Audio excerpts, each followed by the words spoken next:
Hello friends, welcome back to channel. आपका इस interesting video में स्वागत करता हूं। आज बात करूंगा मेडिकल स्टोर के ऊपर की बात। मींस मेडिकल स्टोर जो लोग चला रहे हैं, अच्छा खासा चल रहा है, फंड भी उनके पास में आ रहा है, बट अब वो चाहती है मेडिकल स्टोर को ऊपर कुछ ग्रोथ किया जाए, कुछ और किया जाए, या फिर मैं बोलूं कि आपके पास फंड है एंड आप कुछ बड़ा करने का सोच रहे हैं। क्योंकि बहुत सारे लोग मेरे पास क्वेरीज भी आती है और आप लोग को ये लगता है कि और क्या काम किया जाए। मेडिकल स्टोर तो ठीक है, इतना चल रहा है, बट कुछ और बड़ा करे जहाँ पे फ्यूचर में ग्रो कर सके, और या मैं बोलूँ करोड़ों की कंपनी हम बना सके, ठीक है, या करोड़ों का बिजनेस कर सके। तो ऐसे कंडीशन के अंदर मैंने देखा कि बहुत सारे मेडिकल स्टोर वाले जो है वो होलसेल में कन्वर्ट होने लगते हैं, या अपना खुद की कंपनी ले आके लॉन्च कर देते हैं और ऐसे डिफरेंट डिफरेंट बिजनेस मॉडल के बारे में सोचते हैं। फ्रेंड देखिए, कोई भी बिजनेस करने फ्रेंड अगर आप जाएंगे तो सबसे ज्यादा इजी होता उस बिजनेस को करना जिस बिजनेस के बारे में आप जानते होते हैं। तो मैं यहाँ आपको मेडिकल स्टोर को ग्रोथ की बात नहीं करूंगा, लेकिन मेडिकल स्टोर के बाद कौन सा बिजनेस आपको करना चाहिए जो सबसे ज्यादा बेस्ट सुटेबल है, जो रिकमेंडेड है मेरी तरफ से। मींस मेरे कहने का मतलब यही वही है कि मैं आपको यहाँ पे ऐसे बिजनेस बताने वाला हूँ जिसका जो आपका मेडिकल स्टोर का एक्सपीरियंस है, जो मेडिकल स्टोर का नॉलेज है, वो आपको बहुत काम आएगा। और उसी नॉलेज के दम पे ना आप इस मेडिकल बिजनेस को जो मैं बताने वाला हूँ उसको ग्रो कर सकते हैं। राइट, तो चलिए शुरू करते हैं। सबसे पहले नंबर पे आता है, अगर आप मेडिकल स्टोर को आपको एक्सपीरियंस है, मीन्स आप काफी टाइम से रन कर रहे हैं, सब कुछ जानते हैं, तो आपको रिटेल चेन फार्मेसी में जाना चाहिए। अभी आज के टाइम पे फ्रेंड रिटेल चेन फार्मेसी बहुत तेजी के साथ ग्रो कर रहा है। और इंडियन डेटा की अगर मैं बात करूं, जो मेडिकल स्टोर्स का डेटा है, 90% प्रेजेंट टाइम में जो इंडियन मेडिकल स्टोर है अनऑर्गेनाइज्ड फॉर्म में है। 10% ओनली ऑर्गेनाइज्ड हो पाए हैं लास्ट 3 ईयर के अंदर। राइट, रिटेल चेन फार्मेसी की बात करें, हालांकि बहुत लोग इसके अंदर आ गए हैं, बहुत सारे रिटेल चेन फार्मेसी आ चुकी है। जेनरिक के अंदर भी, एथिकल ब्रांड्स के अंदर, जैसे संजीवनी की बात करें, दवा इंडिया की बात करें, जेनरिक आधार की बात करें, जेनमेड की बात करें, केयर फार्मेसी की बात करें, 98 पॉइंट कौन सा है उसकी बात करें, और इसके जैसे बहुत सारे फार्मेसी और भी आ गए हैं। लेकिन फिर भी मैं बोलूंगा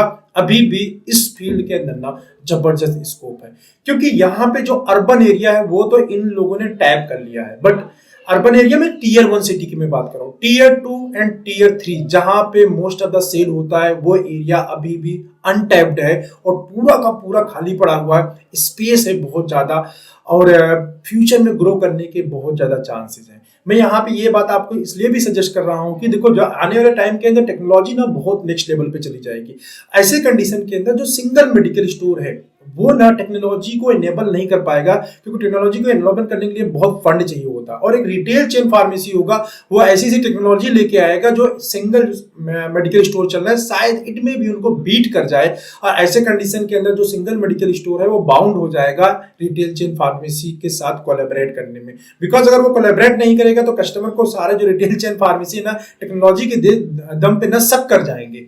तो यहाँ पे प्रॉब्लम हो सकती है। ठीक है, तो एक बहुत बड़ा स्कोप है कि अगर मेडिकल स्टोर से नेक्स्ट लेवल पे जाना चाहते हैं तो आप रिटेल चेन फार्मेसी में जा सकते हैं। अब यहाँ पे मैं जितने भी स्कोप में आपको बताने वाला हूँ फ्रेंड, एक तो मैंने ये बता दिया रिटेल चेन फार्मेसी पहला, लेकिन इसके अलावा भी जितने भी मैं बताने वाला हूँ, आपको किसी में कोई डाउट है, समझ में नहीं आता कैसे क्या करना है, कौन सी स्टेप लगेंगे, कितना फंड लगेगा, कैसे क्या किया जाएगा, आप मेरे साथ एक जूम कंसल्टेशन कॉल बुक करके मेरे साथ बात कर सकते हैं। मैं आपको 1 बाय 1 सारे स्टेप बता दूंगा, क्या कितना फंड लगेगा, कौन सा सॉफ्टवेयर लगेगा, कितना मैनेजमेंट लगेगा, कैसे होगा, सब कुछ बता दूंगा। ये सारे ही काम करने इजी हैं। और आपको जैसे मैंने एक रिटेल फार्मेसी आपने खोल लिया, आप सिस्टम जानते हैं, बस आपको उसी को मल्टीप्लाई करना, अपने नॉलेज को, अपने एक्सपीरियंस को ना दूसरे को शेयर करना है, दैट सिंपल। ठीक है, तो पहला ये है। दूसरा है, क्योंकि आपने मेडिकल स्टोर का काम किया हुआ है, मेडिकल स्टोर का नॉलेज है, आपको मेडिसिन का नॉलेज है, तो यहाँ पे आप दूसरा जो काम कर सकते हैं, अगर आपको मार्केटिंग में जाने का मन कर रहा है फ्रेंड कि चलो मैं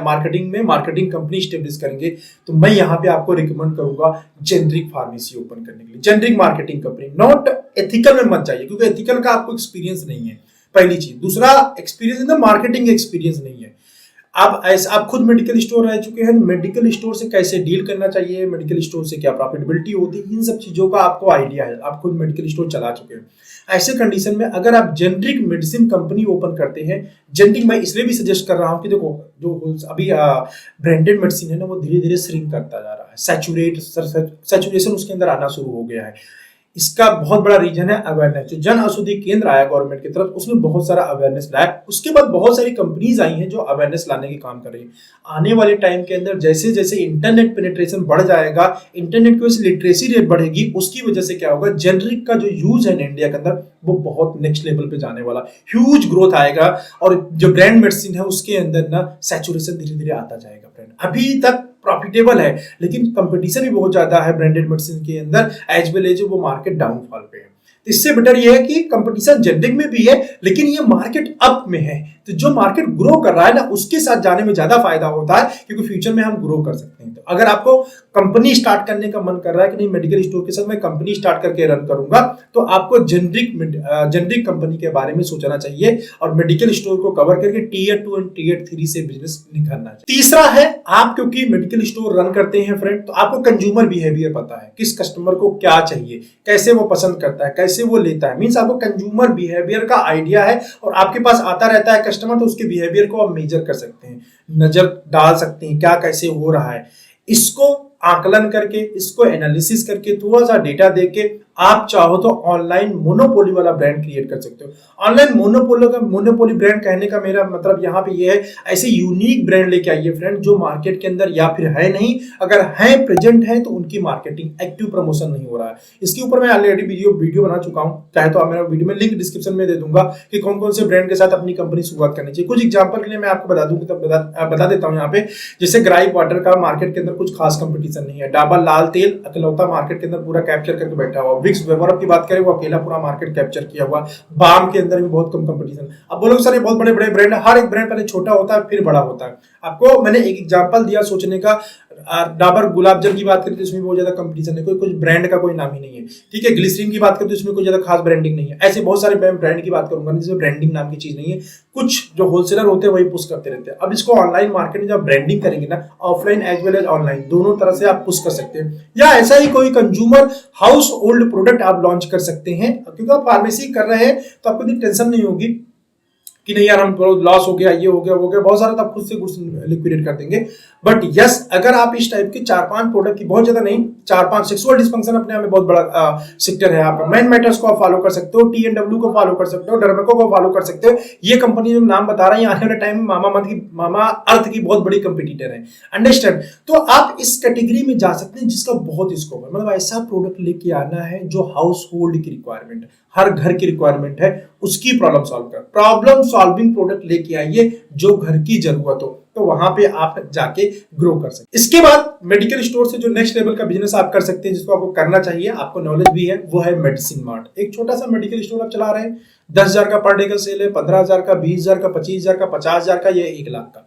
अब आप क्या सोचते हैं मैं CFA बना लूंगा, मैं होलसेल बना लूंगा। देखो इन सब में ना बनाने में कोई दिक्कत है, लेकिन प्रॉफिटेबिलिटी इतना कम है ना, जब किसी भी धंधे के अंदर, किसी भी बिजनेस के अंदर प्रॉफिटेबिलिटी लोअर साइड में होता है ना, तो उसको मल्टीप्लाई करना बहुत ज्यादा मुश्किल हो जाता है, क्योंकि जब तक वो बहुत बड़ा स्केल नहीं होगा तब तक वहां पे आप बहुत बड़ा कुछ कर नहीं पाएंगे। तो उस स्केल होने तक के बिजनेस का वेट करना पड़ता है। बेटर ये है कि जहां पे प्रॉफिटेबिलिटी ज्यादा है वो बिजनेस किया जाए। जैसे शुरू को मैंने 3 बिजनेस बनाया, इसके अंदर जबरदस्त प्रॉफिटेबिलिटी है, ठीक है। इसके बाद जो नेक्स्ट मैं बता रहा हूँ वो है मेडिसिन मार्ट।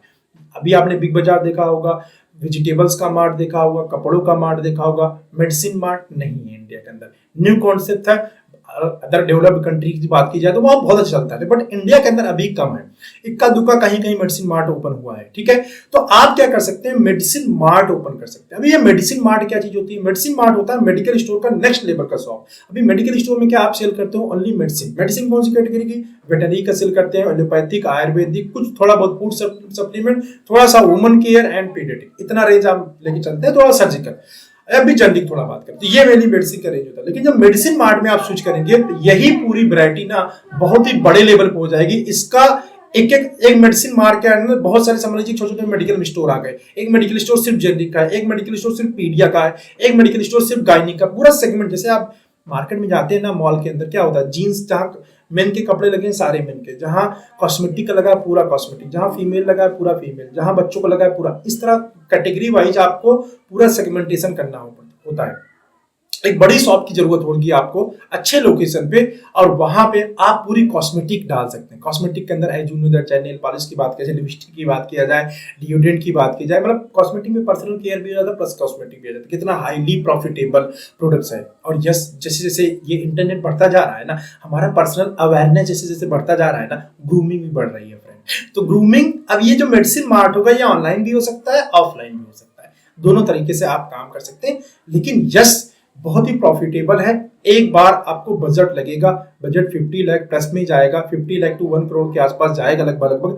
लेकिन यस, आप अगर सीएफए और उसकी तरफ मूव करने जा रहे हैं, उससे कई गुना ज्यादा बेटर रहेगा। सीएफए का भी प्रॉफिट, पहली बात तो सीएफए में कंपनी मिलना बड़ा मुश्किल हो जाता है। मैं 50 लाख 1 करोड़ रुपए किसी कंपनी के अंदर फंसा दूं, फिर बैठा रहूं, 2-3% का टोटल मार्जिन आता है, वो भी सेल होगा तो बड़े बड़े लफड़े हैं उसके अंदर, राइट। लफड़ा इन द सेंस, काम तो आसान है लेकिन मिलना मुश्किल है, तो परसेंटेज लेवल बहुत कम है। और यहाँ पे सारा खर्चा काम कट के भी ना, मेडिसिन मार्ट की बात करूं अगर मैं, तो 10 से 15% या 20% बहुत आराम से आप सेव कर ले जाएंगे, राइट। जैसे मेडिकल स्टोर में पैसा कमाते हैं, सेम पैसा उधर भी कमा पाएंगे। तो मेडिसिन मार्ट एक नया ऑप्शन है, इसके साथ आप काम कर सकते हैं। इसके बाद फ्रेंड, अगर मैं नेक्स्ट ऑप्शन की बात करूं एंड लास्ट ऑप्शन जिसको आप कर सकते हैं, अगर आप मेडिकल स्टोर रन कर रहे हैं तो आप ई कॉमर्स वेबसाइट की तरफ जा सकते हैं। यस, ऑनलाइन फार्मेसी बहुत तेजी के साथ में ग्रो कर रही है और आने वाले टाइम के अंदर ये और ज्यादा ग्रो कर जाएगी, क्योंकि इंटरनेट का पेनिट्रेशन बहुत तेजी के साथ बढ़ता जा रहा है इंडिया के अंदर।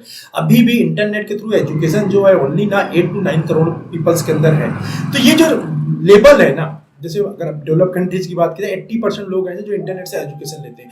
जब हम इंटरनेट से एजुकेशन लेने लगते हैं तो इंटरनेट से परचेजिंग की हैबिट ऑटोमेटिकली बढ़ने लगती है, बिकॉज हम एक तो तरीका जैसा सीख जाते हैं कि ऑनलाइन परचेज कैसे किया जाता है, दूसरा हम सस्ता ढूंढ लगते हैं, तीसरा हमारे घर पे आके मिल जाता है। ये सारी जो फैसिलिटीज इंटरनेट से मिलती है होम डिलीवरी का, वो लोकल लेवल पे नहीं मिल पाता है। इससे भी बड़ी चीज है वो है वैरायटी और रेट कंपैरिजन, जो कि ऑफलाइन में जाके हर एक दुकान जाके पॉसिबल नहीं है। कितना टाइम स्पेंड करेगा, और एक क्लिक के अंदर सारा रेट कंपैरिजन वहीं एक वेबसाइट के ऊपर मिल जाता है। 2-4 वेबसाइट देखा तो सारी चीजें पता चल जाती हैं। तो इसलिए ई कॉमर्स साइट भी रन करना, उसको रैंक कराना, उसकी पॉपुलैरिटी मेंटेन करना, स्टेब्लिश करना, उससे प्रोडक्ट को सेल करना, यस, एक प्रॉफिटेबल बिजनेस मॉडल हो सकता है। आप एक छोटे से गांव में, विलेज में, टियर 2 में, टियर 1 में, कहीं भी आप हैं, ई कॉमर्स साइट बना के मेडिसिन का मतलब ऑनलाइन फार्मेसी को डेवलप करके वहां से बहुत सारा सेल कर सकते हैं। अब देखो, आप छोटे लेवल पे सेल करते हो ना, थोड़ा सा कस्टमर आता है वहीं का लोकल, लेकिन जब आप ऑनलाइन पहुंच जाते हैं फ्रेंड, वही मेडिकल स्टोर जब ऑनलाइन होती है ना, ऑल इंडिया के कस्टमर को कैटर करना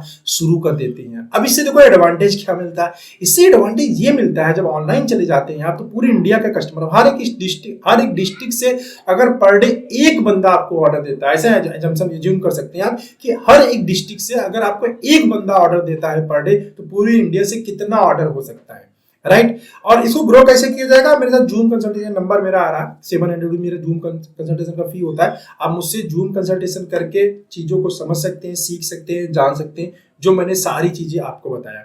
तो आई होप आपको ये चीजें समझ में आई होंगी। जो भी चीजें मैंने फ्रेंड यहाँ पे बताया, ये 5 पॉइंट जो मैंने आपको बताया, किसी में भी आंख बंद करके जाके आप काम कर सकते हो। There is no problem at all, profitable है, कहीं पे कोई दिक्कत नहीं है किसी चीज की। और यस, इस सब काम को आप मेडिकल स्टोर रहते हुए इन सभी चीजों को आपने किया है, देखा है, इसलिए जब यहाँ पे आपको काम करेंगे तो आपको किसी से बहुत ज्यादा टेक्नोलॉजी वाली चीजें पूछनी पड़ेगी, बट बिजनेस जो कोर बिजनेस है उसमें पूरा कंट्रोल आपका रहेगा। अब यहाँ से किसी ऐसे बिजनेस में आप शिफ्ट करें जहां पे मार्जिन कम हो और आपका पूरा कंट्रोल ना रहे, आपका नॉलेज ना रहे, तो वहां पे काम करना काफी ज्यादा टफ हो जाता है, एज वेल एज लॉस होने के चांसेस होते हैं, राइट। तो चलो, आई होप कि आपको वीडियो अच्छा लगा होगा, समझ में आया होगा। कोई डाउट हो, कंसल्टेशन कॉल बुक करिए और मेरे साथ में बात करिए, ठीक है। बाय।